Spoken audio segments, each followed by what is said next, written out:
አችልም እኛ እኔ ምንም አላልኩትም። እያያችሁት አይደል? ብዙ ነገር ለስካለባት ይሄው ሙሉ ቼክአፕ ተደረገ። የምሬን እውነት።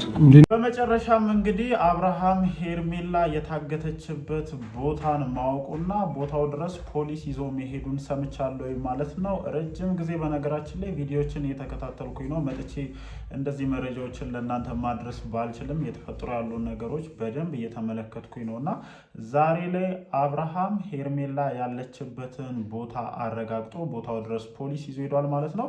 ያው እንግዲህ ምንም የተደበቀ ነገር የለውም በነገራችን ላይ ማለት ነው። ሄርሜላ የታገተችው በነሩታ በዳኒና በኤፍሬም አማካኝነት ነው። ከዚህ ቀደም ደግሞ ይህንን ነገር ለማድረግ ዳር ሲሉ እንደነበርና ከነሱ ጋር አጉል መጣበቅ አጉል የታርቀናል አይነት መንፈስን ሲያራምዱ የነበረው እንደዚህ አይነት ተግባርን ለመፈጸም እንደሆነ ግልጽ ነው። ሩታ ግን መረዳት ያልቻለችው አንድ ነገር ምንድነው? እያንዳንዱ የምታደርገው ድርጊቶቿ እሷን ትልቅ አደጋ ውስጥ የሚከቱ መሆኑን መረዳት አልቻለችም። እኔ የዚህን ያክል ርቀት ትሄጃለሽ ብዬ አልገመትኩም ነበረ። በዚህ መንገድ ልታስተካኪ የምትችው አንድም ነገር እንደሌለ ማወቅ አለብሽ። እንደውም በዚህ መንገድ ብዙ ነገሮችሽን ነው ልታጭ የምትችው ማለት ነው። አሁን ጉዳዩ ላይ ፖሊስ ገብቷል። እስከ ዛሬ ድረስም ማለት ነው ምናልባትም ለአንቺ ከማሰብ አንጻር ይመስለኛል አብርሃም ጉዳዩ ላይ ፖሊስ ማስገባት ያልፈለገው እንጂ ምንም ከናንተ ውጪ ሄርሜላን እንደዚህ አይነት ነገር ሊፈጽምባት የሚችል አይነት ሰው የለም። ለማንኛውም ማለት ነው የሆነ የተጀመረ ጅምር ህንፃ ቤዝመንት ውስጥ ነው አፈኗት ያሉት ማለት ነው። እንደ ማንኛውም ታጋች ወይም ማንኛውም ሰው ልጅ ሲታገት በሚያዝበት አይነት መንገድ ነው ያዟት። እየተበቀሏት እንደሆነም እርግጠኛ ነኝ ማለት ነው። ግን ከዚህ ነገር ምንድነው ልታተርፊ የምትችይው ሩታ ማለት ነው? እኔ በጣም ኦቨር የሰዎችን ሀሳብ ትቀበያለሽ በነገራችን ላይ ማለት ነው። ይሄ ነገር ደግሞ ከዚህ በፊትም እየተናገርን ነው። አንቺን ወስዶ ገደል ውስጥ ነው ሊጨምርሽ የሚችለው ማለት ነው። በዚህ መንገድ አብርሃምን ወደ ህይወትሽ መመለስ አትችይም። በዚህ መንገድ የፈረሰውን ትዳርሽን ማስተካከል አትችይም። በዚህ መንገድ ራስሽን ጉድጓድ ውስጥ ነው የምትጨምሪው ማለት ነው። ይሄ አሁን ላይ ያደረጋችሁት ነገር እናንተ እንደ ቀልድ እንደ ተራ ነገር ይዛችሁት ሊሆን ይችላል። እቺ ልጅ ወጥታ ማን እንዳገታት ታውቃለች፣ ማን እንደዚህ እንዳደረጋት ታውቃለች። አንድ በአንድ ተናግራ ሁላችሁንም መክሰስ ትችላለች በነገራችን ላይ ማለት ነው። ምን አይነት ምላሽ ነው ያላችሁ ወይም ምን አይነት ነገር ነው ያላችሁ ለዚህ ነገር? ድርጊታችሁ ሁሉ የህፃን ነው። መች ነው እናንተ የምትበስሉት የምንለው እኮ ለዚህ እኮ ነው። እንደዚህ አይነት ነገር በፍጹም ሊደረግም የሚችል አይነት ነገር አይደለም። ለማንኛውም ቦታው ድረስ አብርሃም መረጃው ደርሶት ፖሊስ ይዞ እንደሄደ ሰምቻለሁ። ምን አይነት ነገር ይፈጠር በኋላ ላይ እንግዲህ እነሱ በቪዲዮ ይዘውልን ከመጡ ያለውን ነገር አይተን ሀሳባችንን እንሰጣለን። ሰላም እንዴት ናችሁ የኔ ተወዳጅ ቤተሰቦች? ደህና ናችሁ ወይ? አለን እግዚአብሔር የተመሰገነ ይሁን። እንግዲህ ከረጅም ጊዜ በኋላ ጠፋ እያልን ነው ይገባኛል። እንደ በፊቱ ቶሎ እየመጣን ቪዲዮዎችን እየለቀቅን አይደለም። በውስጥ መስመርም ጭምር ስላለው ነገር ብዙዎቻችሁ የጻፋችሁልኝ ነው ቮይስ ምናምን የተቀመጠልኝ አይቻለሁኝ እና ያው የብዙዎቻችሁ ሀሳብ ምንድነው? አብርሃም አይኑን መግለጥ አልቻለም። ልጅቷን ያገቷት እነ ሩታ ናቸው ነው። ከአንድም ሁለት ሶስት ሰዎች ይህንን ነገር ብለዋል። ፖሊስ ይዞ ቢሄድ ሄርሜላን የማግኘት ቻንሱ ሰፊ እንደሆነ ብዙዎቻችሁ ስትናገሩ ነበረ። ምናልባትም እኔ እየተረዳ ያለሁት ነገር ምንድነው?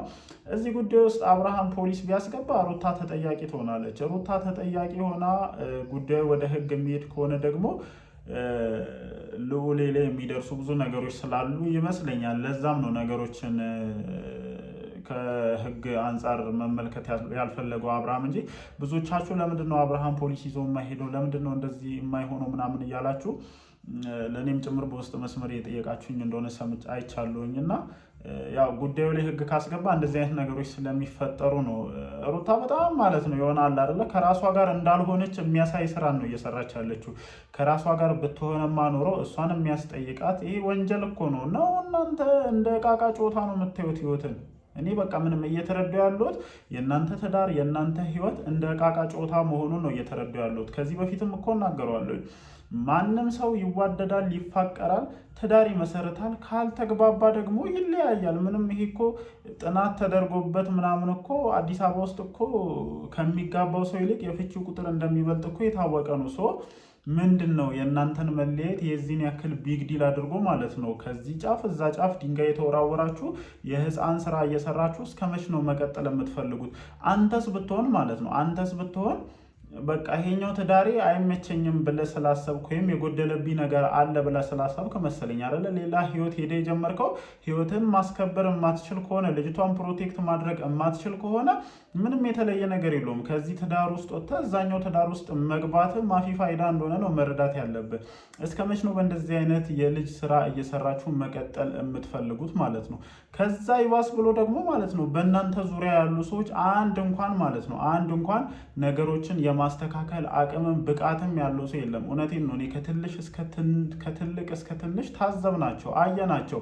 መጥቶ ነገሩን ወደማይሆን ደረጃ ከማብኳት ውጪ እነዚህ ልጆች የሚሰሩትን የህፃን ስራ አስቁሞ እንደዚህ አይደለም። በቃ መለየት ካለባችሁ ተለያይታችሁ አንተም የራስህን ህይወት አንቺም የራስሽን ህይወት ኑሪ ብሎ መስመር እንኳን የሚያሲሱ የለም እኮ። በጣም እኔ እግዚአብሔርን በጣም ታዘብናቸው፣ አየናቸው። የመጡትን ሰዎች በሙሉ ከትልቅ እስከ ትንሽ የሚያደርጉት ነገር ጃስ ነው። ወይ በዚህኛው ወገን ይቆማሉ ወይ በዛኛው ወገን ይቆማሉ። እነሱ የሚወራወሩትን ድንጋይ አጋዥ ነው መወራወር ነው እንጂ አንድም ሰው ነገሮችን ሲያስተካከል አልተመለከትንም። እና በእንደዚህ አይነት መንገድ እንዴት ነው ልትቀጥሉ የምትችሉት? አሁን ላይ ምናልባት ልጃችሁ አድጎ ጥያቄ እየጠየቃችሁ ላይሆን ይችላል። አረሳ ነው። ለምሳሌ ሁለተኛ ልጅ እንዳረገዝሽ ተናግረሻል። ምን ላይ ደርሰሻል? እስኪ እኛ ሾርት ሚሞሪ አይደለንም። በነገራችን ላይ ሁለተኛ ልጅ እንዳረገዝሽ ተናግረሻል። በእንደዛ አይነት መንገድ አብርሃምን ወደ አንቺን ለማምጣት እንትን ብለሻል። አንረሳውም እያንዳንዱን ነገር ማለት ነው። እኔ እንጃ። በእንደዚህ አይነት መንገድ ግን በጣም ብዙ የምታበላሹት ነገር እንዳለ ነው እንደኔ እየተረዱ ያሉት ማለት ነው። የምሬ ነው የምላችሁ። መለስ ብላችሁ ሰው ምን እያለ ነው፣ እንዴት ነው እየታዘበን ያለው የሚለውን ነገር ገብታችሁ የምሬን ነው የምላችሁ። ኮመንቱንም ለማየት ሞክሬያለሁ። ሰው ምን ይላል እስኪ የሚለውን ነገር ለማየት እየሞከርኩኝ ነበር። ለማንኛውም ግን ያው እንዳልኳችሁ ነው። የህፃን ስራ እየሰሩ መሄዳቸውን ቀጥለውበታል። እኔ አሁን ሩታ ሄርሜላን ስላገተች እሷ ላይ ብቻ መውረድ አልፈልግም። ሰው የራሱ የአብርሃም ችግር አለበት። እንደዚህ እንደሚያደርጉ ካወቅ እርቅ ምናምን ገለመሌ መተያየት እኮ እኔ እኮ አንዳንድ ጊዜ መለያየታቸውን ሁሉ እስክጠራጠር ድረስ እኮ ነው እግዚአብሔርን። እኔ በቃ አንድ ሰው ጋር ተጣልቼ አልፈልግሽም ተባብዬ የተለያየሁትን ሰው አይደለም እንደዚህ ስልክ እየደወለልኝ የቀጠረኝ እንደዚህ እያሉ ምክንያት እየፈለጉ መሄድ ይቅርና መንገድ ላይ ራሱ በአጋጣሚ ሳየው ቢቻለኝ መንገድ ቀይሬ ብሄድ ነው የምመርጠው። ካልቻልኩኝ ደግሞ ወደዛ ሰው ሳልመለከት ነው ማለፍ። ይሄ የሁላችንም ህይወት እኮ ነው። የእናንተ ጥል የተለየ ነው። የእናንተ አለመስማማትና መለየት የተለየ ነው። እኔ እውነቴን እኮ ነው፣ ግራ ገባኝ። ለመብላችሁ ትጣሉና ተደዋውላችሁ ምናምን ሀገር አማን ይመስል መታችሁ ታወራላችሁ፣ ሙርት እያያዛላችሁ፣ ትፎጋገራላችሁ። ሰው አግታችሁ ፎቶ ይዛችሁ መታችሁ ሙርት ይዛላችሁ። ምንድን ነው ይሄ ነገር? አሁን ሊያስብል የሚችለው ነገር ምንድን ነው? የምሬ ነው፣ ግራ እየገባኝ ስለሆነ ነው ጋይስ። እንዴት ነው ይሄ ነገር እየሄደ ያለው? ለማንኛውም ግን እንዳልኳችሁ እቺ ልጅ አወቀችም አላወቀችም ወንጀል ነው እየሰራች ያለችው። አጠገቧ ሆናችሁ እቺ ልጅ ትክክል እንደሆነች እየነገራችሁ ጃስ የምትሉ ሰዎች ከእሷ ጋር ተባባሪ ሆናችሁ ወንጀል እየሰራችሁ እንደሆነ መርሳት የለባችሁም። ሰው ማገት ወንጀል ነው። ሰው ማፈን ወንጀል ነው። ሰውን ወስዶ መሰወር ወንጀል ነው። የሚያስቀጣ ነገር ነው። ምንም ጥርጥር የለውም። ሌላ ደግሞ የትም ከእናንተ ውጭ እንደሄደች እንድታውቁ ይገባል። የምሬ ነው የምላችሁ። ከዛም ይባስ በላችሁ ደግሞ ማለት ነው ልክ እንደዚህ ወጥተው ቪዲዮ በሚሰሩ ሰዎች ሌላ ነገርን እያስወራችሁ ነው። አርግዛን የጠፋችሁ ሌሎች ብዙ ነገሮች ነው እየተሰሙ ያሉት። እና ለማንኛውም መግቢያ ላይ እንዳልኳችሁ የሆነ የተጀመረ ህንፃ ቤዝመንት ውስጥ ልጅቷን እንዳገታችሁ መረጃው ደርሶታል። አብርሃም ወደ ቦታው ፖሊስ ይዞ መሄዱንም ሰምቻለሁ።